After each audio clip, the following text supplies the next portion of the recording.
Bonjour à toutes et tous et je vous espère en très grande forme pour cette nouvelle bonne pratique. Aujourd'hui, je voulais revenir sur cette citation de Georges Clemenceau qui dit « Les cimetières sont pleins de personnes irremplaçables qui ont toutes été remplacées ». Moi, pourquoi je dis ça? Pourquoi je veux revenir là-dessus? À un moment donné, le rôle d'un manager, c'est pas d'être irremplaçable. Et c'est vrai que ça fait du bien à son ego. Et puis quand on est manager, on est quand même une pièce maîtresse, j'ai envie de dire, dans l'entreprise. Et le fait de se sentir irremplaçable, c'est très bon, ça nous valorise beaucoup et puis c'est ce qui donne le sentiment d'être utile aussi au travail.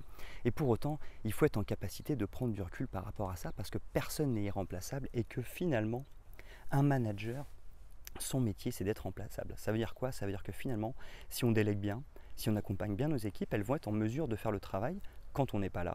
Et finalement, elles vont être en mesure de faire le travail sans notre aide. Je veux dire, à terme, elles seront en capacité de faire ce travail sans notre aide.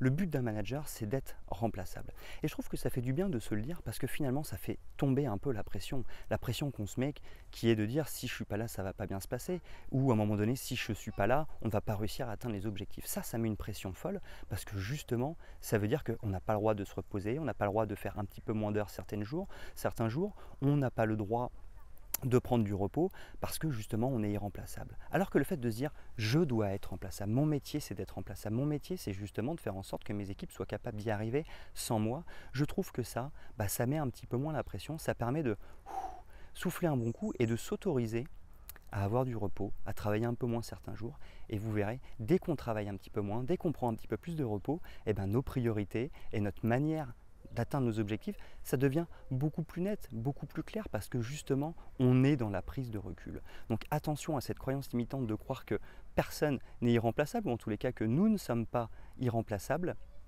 Ça, c'est une croyance limitante qui risque de nous épuiser. Faisons attention à ça parce que notre métier, encore une fois, c'est de prendre du recul et d'être remplaçable, c'est-à-dire de donner l'autonomie et les compétences à nos équipes d'y arriver par elles-mêmes. Voilà, j'espère que cette bonne pratique du jour vous a été utile et moi je vous donne rendez-vous dès demain pour une nouvelle bonne pratique.